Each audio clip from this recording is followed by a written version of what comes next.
We tend to think that hatred and love exist on opposite ends of the emotional spectrum, that if someone loves you, they couldn't possibly hate you.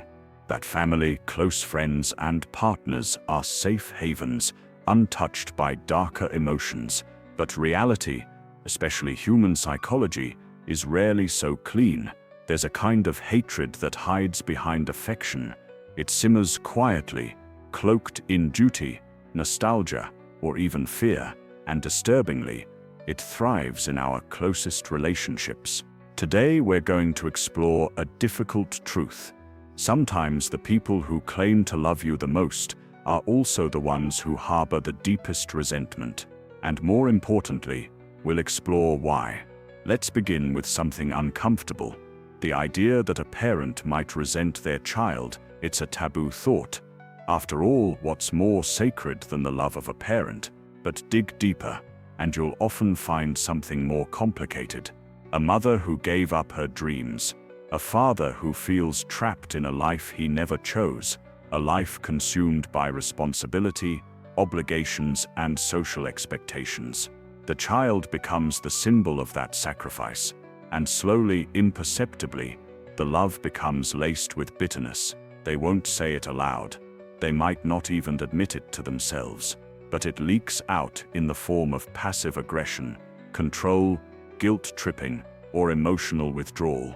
This is how hidden hatred forms, not through explosions of anger, but through the slow erosion of unspoken resentment. Romantic relationships are no different. At first there's infatuation, idealization, but once the glow fades, reality steps in. You see their flaws, they see yours.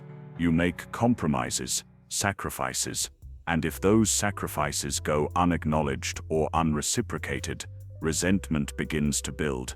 Maybe she gave up her job to support your career. Maybe he moved across the country for you, away from friends and family. And when the relationship hits a rough patch, these buried decisions become ammunition. Suddenly, the love you once shared is punctuated by scorekeeping. We often call it falling out of love. But what if it's not that we stopped loving, but that we started resenting? Even in friendships, resentment can creep in. Think about the friend who always comes to you with their problems, but never listens to yours. Or the one who constantly leans on you emotionally, but disappears when you need support. You don't want to confront them. You don't want to ruin the friendship, so you let it slide, again and again. But each time you swallow your frustration, a little seed of bitterness takes root, until one day you find yourself avoiding their texts, talking about them behind their back, or just feeling a quiet loathing you can't quite explain. This is how hatred hides in the gaps between what we feel and what we say. The 19th century philosopher Søren Kierkegaard once said, "People demand freedom of speech as a compensation for the freedom of thought which they seldom use." In our relationships, we do something similar. We demand affection, loyalty, and understanding, but often fail to reflect on whether we truly feel these things ourselves. When we don't process our inner contradictions, they fester. We act lovingly, while secretly resenting the person we love. We perform kindness, but it's hollow, dutiful, routine. And over time that dissonance corrupts the relationship from the inside out. So why do we let it get this far? Because we're taught to fear confrontation, to value harmony over honesty. We tell ourselves, it's not worth the fight. They didn't mean to hurt me. I'm probably overreacting. But each time we bury our emotions, we lose a little piece of ourselves and plant another seed of resentment. And one day we wake up and realize the relationship is a graveyard of unsaid words. Now, not all resentment leads to hatred. Not all bitterness consumes love. But the danger lies in silence, in pretending that love alone is enough to hold everything together. True closeness requires more than affection.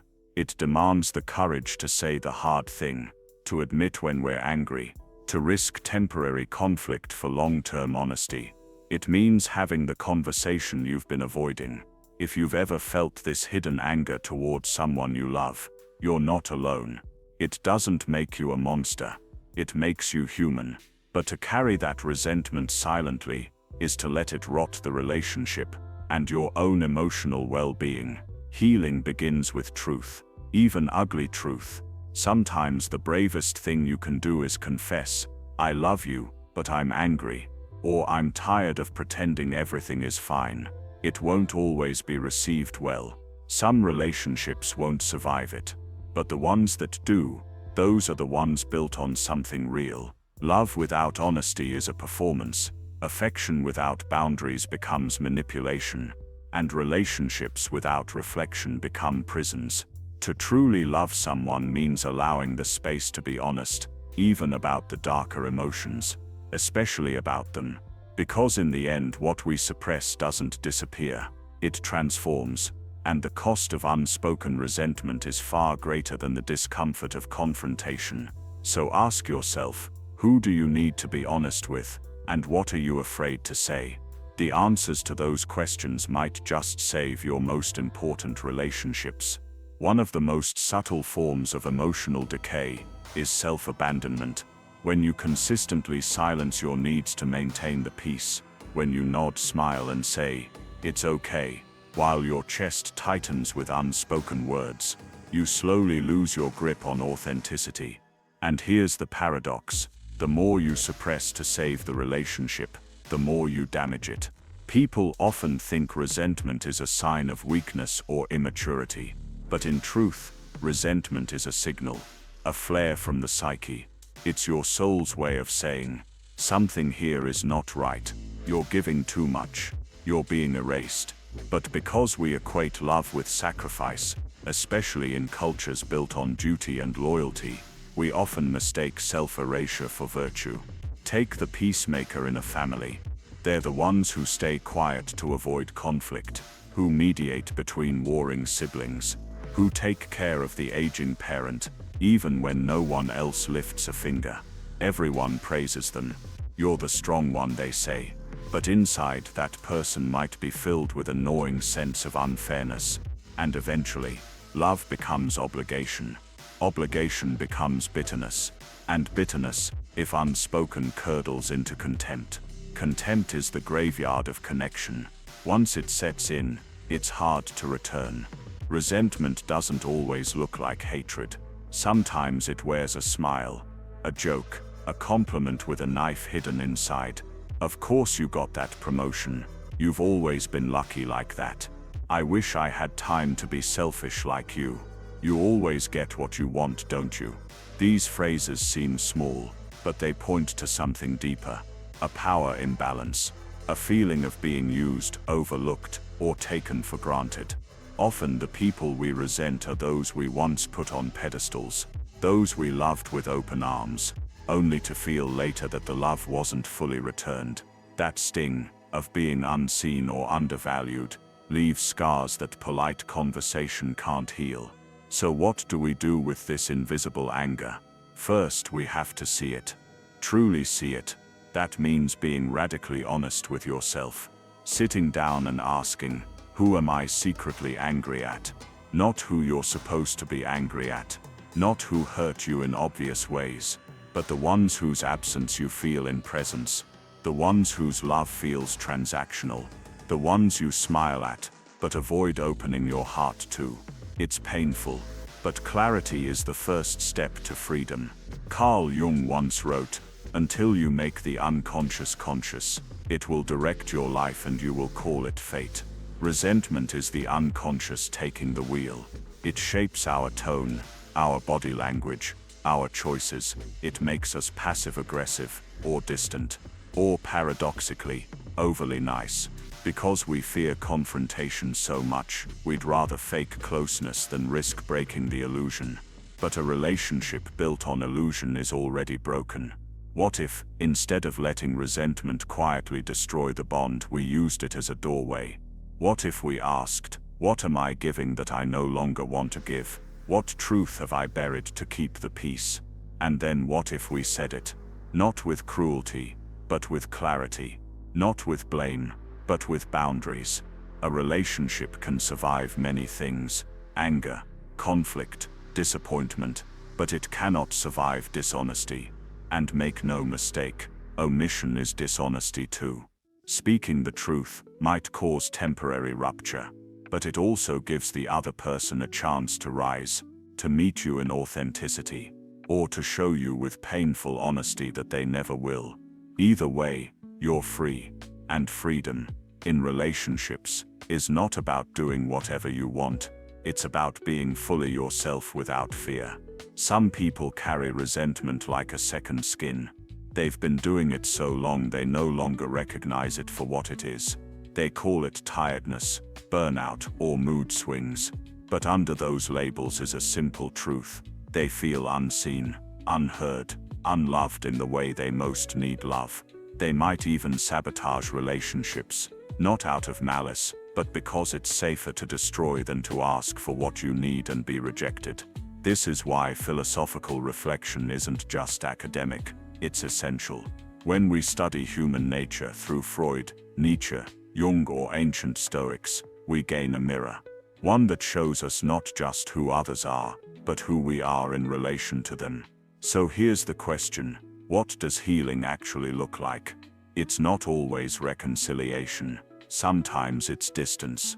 Sometimes it's finally telling the truth, and then walking away. Other times it's rediscovering connection through vulnerability. Dropping the mask, letting someone see the messy, disappointed, frustrated parts of you and watching them stay anyway. Healing is never neat, but it always begins with naming the wound. We all carry emotional contradictions. We can love someone deeply and still feel hurt by them. We can admire someone and still resent the power they hold over us. These truths don't cancel each other out, they coexist. The danger lies not in feeling these things, but in pretending we don't. So today, take an inventory. Who are you still performing for? Whose approval are you chasing while burying your own needs? Who do you love, but secretly resent? Write it down, say it aloud, or if you're ready, tell them. The truth won't always save the relationship, but it will save you. And that in the end is where all meaningful connection begins. There's something quietly revolutionary about seeing yourself clearly, without the filters of guilt, duty, or fear. Because when you truly confront your hidden resentments, you start to realize they're not just reactions. They're revelations. They show you where your boundaries are too porous, where your love became a currency, where you began performing instead of living. And most importantly, they show you where you lost yourself. In this sense, resentment is not the enemy, it's the wake-up call. But here's a deeper truth. Sometimes what we resent most in others is what we've denied in ourselves. We envy the selfish because we've forgotten how to say no. We're annoyed by the confident because we've silenced our own voice. We resent the emotionally distant because we stayed too long hoping they'd change. Jung might call this a projection of the shadow, the parts of ourselves we disown only to meet again in the people around us. So the work isn't just external. It's not just about confrontation or setting boundaries. It's about inner reclamation. It's about asking, what part of me have I betrayed in order to stay loved? Many people never answer that question. Not because they lack courage, but because no one taught them it was even allowed. Some of us grew up in emotional economies where love was earned through compliance, where the loudest feelings in the room won, where saying no meant rejection, where pleasing others was a survival tactic, not a choice. And so we learned to adapt. We became likable, reliable, easy to be around. But in that process, many of us became strangers to ourselves. Healing begins when you stop asking, "How do I keep the peace?" and start asking, "What peace have I sacrificed?" This is the turning point, the philosophical shift from survival to sovereignty. And like all true transformations, it begins in solitude, not isolation, but solitude. The intentional space to feel your own rhythms again, to listen for your needs, not through the filter of what others expect, but through the quiet honesty of what your body, your heart, and your mind have been trying to say for years. The Stoics taught us that we can't control others, only our response. But they also emphasized the importance of integrity. And it is not integrity to pretend we're fine when we're not. It's not strength to absorb every blow just to avoid discomfort. Real strength is boundary. Real wisdom is discernment. And real love, especially the love we show ourselves, is knowing the difference between compromise and self-abandonment. Not all confrontations lead to connection. Sometimes the truth breaks things, but better to break a false peace than to live in a lie. Because over time, false peace becomes a kind of prison. A place where your real self isn't welcome, where your emotions are edited, where your needs are inconvenient. And if you stay too long, you start to believe that love is supposed to feel like that. It's not. Think of all the people you never confronted, all the truths you swallowed, all the relationships you let wither rather than rock the boat. Now ask yourself, was the silence worth it? And more importantly, who are you if you finally start to speak? There's power in the quiet voice that says, I'm not okay with this anymore. I love you, but this hurts me. I matter too. It's not easy, but it's real. And in the long arc of your life, it's the real moments that set you free. Healing isn't about never feeling resentment again. It's about not letting it rot inside you. It's about facing it, naming it, and choosing day by day not to let it define your life or your relationships. And yes, some people will fall away, but those who remain, those who meet your truth with their own, that's where intimacy begins. Not in constant agreement, not in politeness, but in truth-telling and in the sacred courage to be seen. The people we resent are not always villains. Sometimes they're just mirrors. Mirrors showing us who we've been and who we're becoming. So don't turn away. Look closer, not with blame but with curiosity. Not with judgment, but with understanding. And maybe, just maybe, you'll find not just freedom but a new kind of love. The kind that begins with the truth. There's something haunting about resentment, how it lingers. Long after the conversation ends, long after the person has left, even long after we've told ourselves, I've moved on. But have we really? Because the truth is, resentment doesn't fade with time. It fades with understanding. Time might cover the wound, but it doesn't heal what we're still unwilling to feel. And so we carry it, like a weight, like a ghost. Not always visible, but always there.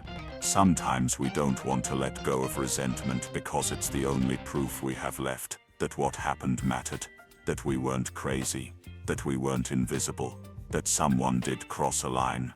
And if we forgive too soon, it feels like betrayal, like saying it didn't hurt, like saying they were right. But forgiveness, real forgiveness, is not a performance. It's not forgetting, and it's not excusing. It's simply this, a decision to no longer carry what is crushing us. Sometimes that means writing what we could never say out loud. Sometimes it means screaming in a car alone. And sometimes it means saying to yourself, I release you not because you deserve it, but because I do. Because forgiveness, in the deepest philosophical sense, is not something we offer to others. It's something we offer to ourselves, a refusal to stay chained to someone else's choices. It's the act of reclaiming authorship of your life.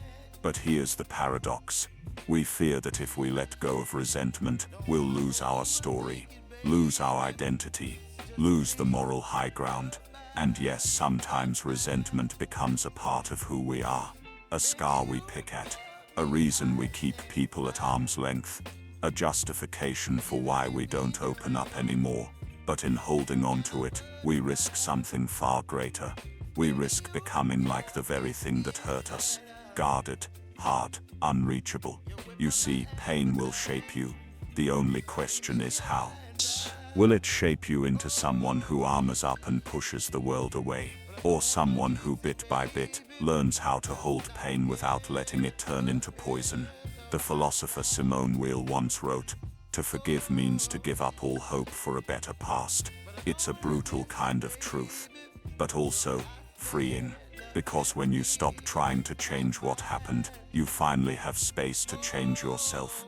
This is the moment resentment becomes wisdom. When you no longer seek to punish, but to understand. When you stop needing the apology, and choose your own peace instead. It's not weakness, it's transcendence. And as you get older, you start to see it more clearly. That the people who hurt you were often hurt themselves. That their silence wasn't personal, it was ancestral. That the coldness you felt wasn't about you, it was their own disconnection from themselves. And it doesn't excuse the harm, but it explains the pattern. And if you're willing, you can be the one to break it. You become the cycle breaker. The one who doesn't repeat what they received.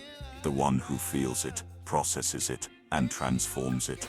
Not overnight, not perfectly, but day by day, moment by moment, you begin to build something they never gave you. A home inside yourself, safe, clear, true, and slowly the world opens up again.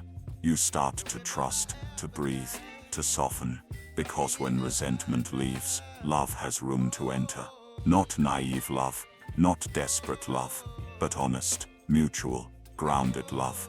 The kind of love that comes after you've met every shadow in yourself, and chosen to walk toward the light anyway. So if you're holding resentment, don't rush to bury it. Listen to it. Ask what it's protecting. Ask what it's been trying to teach you. Then thank it, and let it go. Not because it didn't matter, but because you do. Thank you again for walking through this with me. If this message stirred something in you, sit with it. Write. Reflect. And if you feel ready, forgive. Not for them, for you, for your future, for your freedom.